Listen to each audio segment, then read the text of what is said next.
Mr. President, before the senator from Montana leaves, I want to thank him for 3 years of dedicated service to the committee, the last 2 in particular, as we put together the pieces of the shrapnel, which was the original attempts to make choice work, to be a streamlined program that's going to work for all of our veterans. And John Tester has been a magnificent ranking member, magnificent leader, and I appreciate very much the kind of things he had to say about me, but I say ditto to you. And same to Phil Rowe as well in the House. Phil Rowe, the chairman from Tennessee in the House of Representatives, has been a stalwart. The reason we're able to act today and tomorrow like the House did last week and pass a bill before Memorial Day is because both bodies have worked together and the votes have been overwhelming. Our cloture vote, or our motion to invoke cloture this morning, was 91 to 4. The House passed this 3 to 1 when they passed it on final passage. So obviously there's a lot of unanimity, but that should not be disguised for the effort that took, because it took a lot of effort to get where we are and a lot of people doing that effort, a lot of Republicans, a lot of Democrats, a lot of staff, a tremendous amount of staff time. We went from doing the art of the impossible to making the art of the possible, something where everybody working together, leaving our political weapons at the door and putting our good heads together to make the Veterans Administration system better for our veterans. My speech is not going to be long because really Senator Moran and Senator Tester have covered the types of examples that the new choice program brings for all our veterans. A real choice, a real opportunity to make the private sector a force multiplier for access to health care for our veterans, but also make our health care system for our veterans accountable to the most important people of all, and that's our veterans. It does a few other things, too. It creates the caregiver program for the Vietnam-era veterans. That hasn't been talked about much on the floor, but Patty Murray on our committee, Susan Collins from the Republican caucus in the Senate, have for years tried to get caregiver benefits for Vietnam-era veterans and veterans of other wars that were not covered previously. With the passage of this bill, they will be covered. So those that have the basic essentials of life as necessities to have covered for them will get it done. Those veterans who came home from a terrible war in Vietnam with many injuries we'd never seen people survive before also needed care we'd never thought we'd have to pay for before. But we're doing it now with caregivers. And for that generation, which is my generation, I'm proud to say we finally looked after them, seeing to it they're included and working hard on doing so. We've also made choice accountable to the veterans, working for our veterans and making our VA better at a lower cost to our taxpayer than would have been otherwise were we providing that service solely by the VA. So you get choice, you get quality, you get better service, you get a better VA and a better service for our veterans. There have been a lot of people that made this happen. Senator John McCain, when he originally 4 years ago introduced the idea of choice, founded it, and that's why his name's a part of the title of this bill right now. We could not have done it without John. He's a great American hero, a great colleague of all ours, and we wish him, through our prayers and our blessings today, to recover as he is in Arizona. I want to thank Joan Carr, my staff, my chief of staff, and Trey Kilpatrick, my deputy chief, Jay Schultzman, Amanda Maddox, Ryan Evans, Sal Ortega, Christine Woods. My staff has been phenomenal. They've done a great job. They've put up with a lot. They've worked hard, and we got here because of them. But also the unsung heroes of the Veterans Affairs Committee that have helped John Tester, myself, and all our members to see to it we covered every item, we dotted every I, and we crossed every T. Bob Hinkie, our staff director, Adam Reese, who deserves a special shout out, who the last couple of weeks has done double duty and done a great job to get us to where we are today.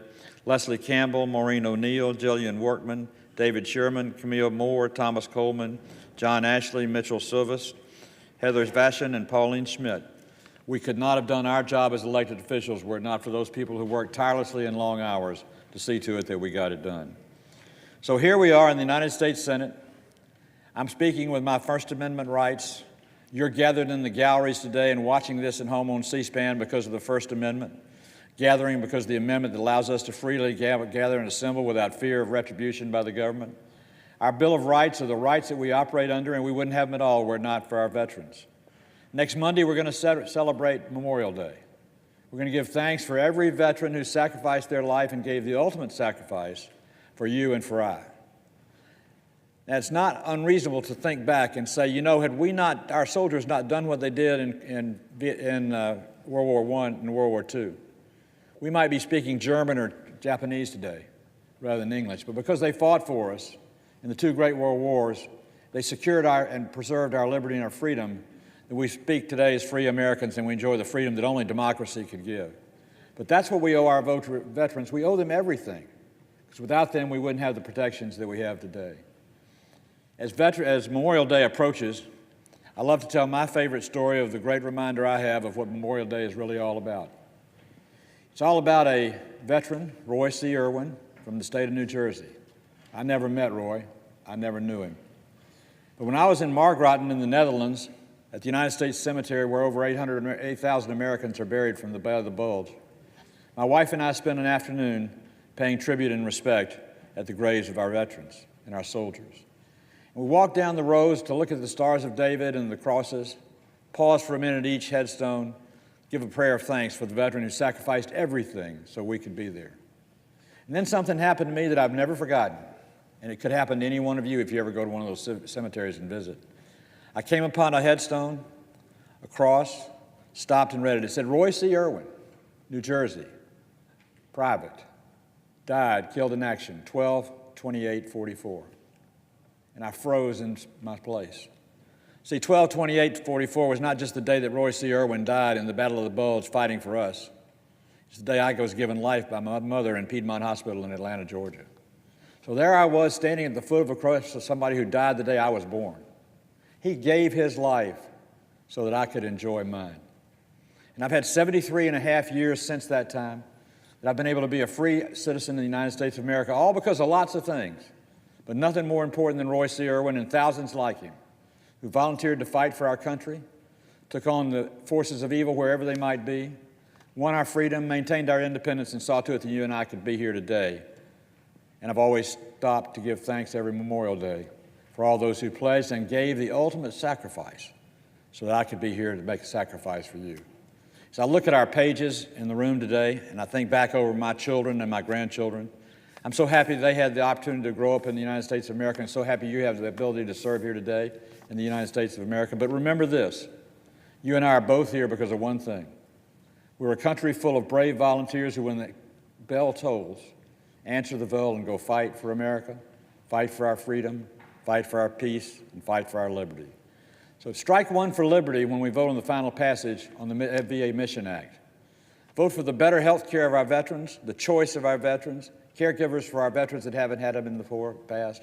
Give thanks, and with your vote for that bill here, we'll have to continue to pay our debt to those who've sacrificed or offered to sacrifice the maximum sacrifice for us. We are a great country for lots of reasons. You don't ever find anybody trying to break out of the United States of America. You always find them trying to break in. But there's one big difference over any, and that's those that have fought and died so that we could be free and American citizens forever. May God bless our soldiers, may God bless our country, and may God bless the United States of America. And I yield back my time.